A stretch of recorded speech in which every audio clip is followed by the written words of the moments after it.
What's up, 10 Scale Squad? Welcome back, and today we're going to be talking about a subject that is admittedly a little overlooked. And that's going to be how to clean and maintain your RCs. So I'm a pretty bad offender when it comes to this kind of thing. I mean, look at this. This is my Low C Tenacity TT Pro. This is the one that I race every weekend in the summer.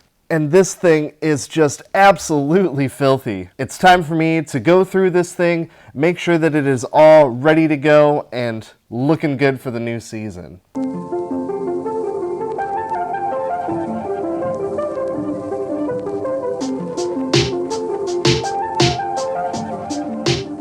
Keeping your RCs clean and maintained will help prolong the life of them, as well as keep them working well, and hopefully winning races. And we're going to use this as the test bench. So this thing, like I said, it's filthy dirty, it's been neglected, and we're going to go over it and make it looking nice and new. The things that apply for this should apply to pretty much whatever you're working on.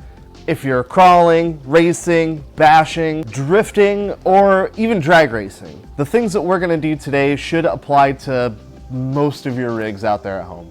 All right, so the first thing that we're gonna do is just give the truck a once-over. We're gonna look to see if there's, is there anything damaged? Is there anything broken? Is there oil leaking out from somewhere where there shouldn't be? Are there just random leaves and debris hanging out in the thing? So luckily, this thing looks pretty good. I don't see any evidence of like shock oil that's leaking out of our shocks or anything. The gear mesh still sounds good and tight. And I actually went through this thing close to the end of the season last year and did a couple things to it, like greased the diffs, etc. But other than that, I really haven't done much to this rig. We're still running on the stock shock oil, believe it or not. So I'm just going to go ahead and get the wheels off because that's going to make it easier to clean and get inside some of the components here. I usually clean these separate from the rest of the truck. Almost all of your wheels out there will have vent holes inside the rim. Can you see them in there? And that's what allows the foam inside the wheel to breathe. So obviously you want to be very careful not to get any water in there, because the foams will just act like a sponge and soak up water and you'll never get the water out. And then obviously that water is going to act like a weight inside the wheel. It's going to throw the balance of your wheel off and it's going to cause problems. So if you do clean these with water, you can either cover up that hole with like a little bit of electrical tape, or you can do what I do and just use like a wet rag or something just to be sure you're not getting the inside of the foams wet. So here is the stuff that I like to use. Just all-purpose cleaner. It's nothing fantastic. So I just spray those bad boys down, and then we can use a towel and just wipe off all the dirt. So if your tires are super muddy, like you went out mud bashing, or maybe you're cleaning up your crawler tires, I like to use a scrubby brush. And you can just go around and clean out all the lugs, or you can wait for the mud to dry and then you can kind of press them out of the lugs of the tires that way. So while I'm cleaning these, I'm just going around and making sure that the tire isn't coming de-beaded from the wheel. I'm gonna use a little bit of CA glue right there and just make sure that it stays glued to the wheel. We don't want to lose a tire halfway around the racetrack. And it doesn't take much. So now that we've got our tires cleaned and serviced, it's time to focus on this monstrosity. So as you can see, this thing is really dusty, dirty, and there's a lot of different methods we can use to clean it. One of my favorite things to do is use an air compressor, especially for dust and dirt like this that's pretty loose. We're going to use an air compressor with a blowgun attachment and just blow this thing. Now the air compressor that I have was about $100 from Harbor Freight. It's nothing fancy, it's nothing special, and it does the job just fine. And I use it a lot for more than just RCs. So if you don't have an air compressor, you might want to think about getting one. They're pretty inexpensive. Or if you just don't want an air compressor, I'm going to show you some things that you can do if you don't have one, don't have access to one, etc. All right, so I got my air compressor charged up, I got my blowgun ready, and this really is as simple as it seems.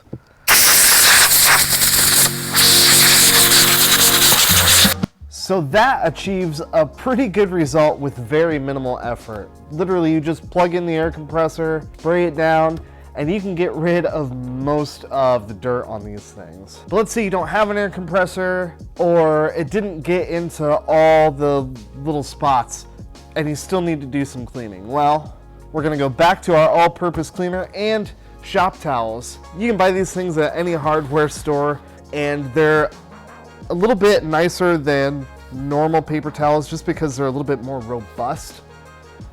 And what I do is I fold them into long strips like this, and you can either spray it on the car if you're spraying away from electronics, or you can spray the paper towel itself, and then you can get in there and kind of, you know, do the push-pull method, and boom, there you go. Give her something like that, and you can see that is just pulling all sorts of dirt out of it. You can also use things like pipe cleaners, little scrubby brushes, or old toothbrushes to get into some of those spots and really go to town with the polishing. Luckily, this rig isn't that bad, so I'm just gonna go over it with the paper towel and the all-purpose cleaner here, and then we're gonna get into the maintenance.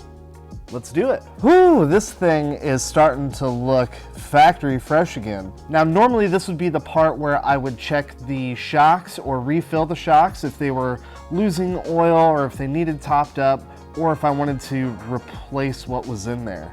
The whole idea here is a nice fluid motion that's going to keep the wheel in contact with the ground as much as it can. Too loose and too sloppy and too bouncy, and it'll just bounce over the bumps. And if it's too stiff, it'll just pound into them and cause the whole car to jump over things. Over time, they can leak. Or you put different wheels and tires on it, and you need to actually change how that suspension is dampened. That's where this stuff comes in. So I've got a couple different flavors here. These are measured in viscosity or weight. The higher number weight or viscosity, the more dampening that's going to provide you. Now, the internet will tell you whatever shock weight oil you're putting in your shocks is wrong for what you're doing. But I have found the best way is just trial and error. I've found that whenever I'm changing the weight of oil that's in the shocks, I will almost always go a little bit heavier than what comes in the vehicle stock. That's just my own personal preference, and obviously there's a big community of people out there that are willing to help you or tell you what you're doing is wrong. But if your suspension is super loose and bouncy, chances are it's just low, and putting any weight of oil in there will be an improvement. Next, we are going to talk about the number one killer of RCs. And no, it's not letting Ethan drive. It's heat, managing heat. So obviously one of the ways that we manage heat is with lubrication. Now, this RC in particular uses 3 differentials. Most RCs will have usually a front or rear differential. And those differentials need to be lubed, and we use grease for that. Now, specifically, I use this. This is actually marine grease. It's a waterproof grease. I think this was like maybe $7, and I've had it for years, and I've used, I don't know, maybe a quarter of it. So a little bit goes a long way. Usually, all you have to do is just pull 1/2 of your disc case apart, and just a little dollop on the end of your finger to go in there is plenty. So you want enough that every tooth is coated, but not so much that it's having to fling it around and push it out of the way and fight against it, because that'll have the opposite effect of what you're going for. And finally, we have bearings. So this RC has a bunch of bearings in it. It has bearings for the axles, the drive shafts, the differentials, of course, the steering linkage, all kinds of bearings all over this thing. And obviously you want to keep those bearings lubricated. So I use, ta-da, this stuff. Now there are going to be a lot of people in the comments that say, oh no, you can't use WD-40 because it attracts dirt. And that's true. It does encourage dirt to stick to it, but I use this stuff on all my RCs, and I haven't had bearings fail prematurely because of this. And it has the benefit of being a water displacer. So if your RC does get wet, you can use WD on the bearings to displace the water and keep your bearings from rusting and dying prematurely. So the benefits of using this far outweigh the drawbacks, in my opinion. I will go through and lubricate everywhere where there is a bearing. And on this truck in particular, that's a lot of places. And a lot of people might ask, well, why don't you clean your RCs with water?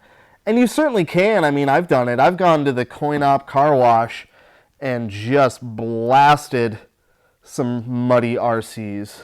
But remember, if you do that, you want to make sure that you lubricate all of your bearings with something that displaces water. So how do you know if a bearing is dead? Well, usually it will bind, right?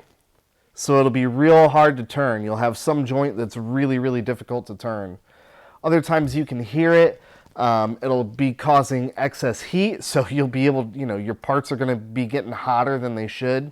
And if you actually lose the ball bearings inside of a bearing, you're going to have a bunch of slop in whatever joint it is. So if you suddenly have a whole bunch of slop in one of your axles, there's a good chance that that bearing has come apart. All right, now with the wheels back on it, what do you think? This thing is looking brand new again. I can't put this old, tattered, beat up, nasty looking body on it. No way, we gotta put something also just as shiny and pretty on it.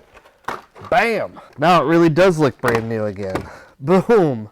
A big shout out to my buddy Pat for hooking me up with these old vintage style looking Team Losi stickers. Yes! That brings back memories. So now that we've got our new body on, I want to try and keep it clean and looking nice. So I'm going to use some Gorilla Tape on the inside, just where the high impact, high wear areas are, just to kind of help reinforce the body and keep it looking good and keeping it in one piece. But for the outside, I'm actually going to use some of this. This is from the Alchemist Garage, and this is just like spray-on detailer for your car. This one actually has a ceramic sealant built into it, and that helps dirt just wipe right off of it. So after a race at the track, I can just wipe this thing down with a rag, and it looks brand new again. If I forgot anything, or if you think I'm crazy, let me know down in the comment section below. And let me know if you've got any tips that you think I may have missed or that I need to know about. Let me know down below. All right, guys, that is going to do it for this one. If this is your first time checking out the channel, welcome. I'm glad you found it. I like to do RC shenanigans like this all the time, and we've got some awesome stuff coming up in 2021. You're going to want to stick around. All right, guys, until next time.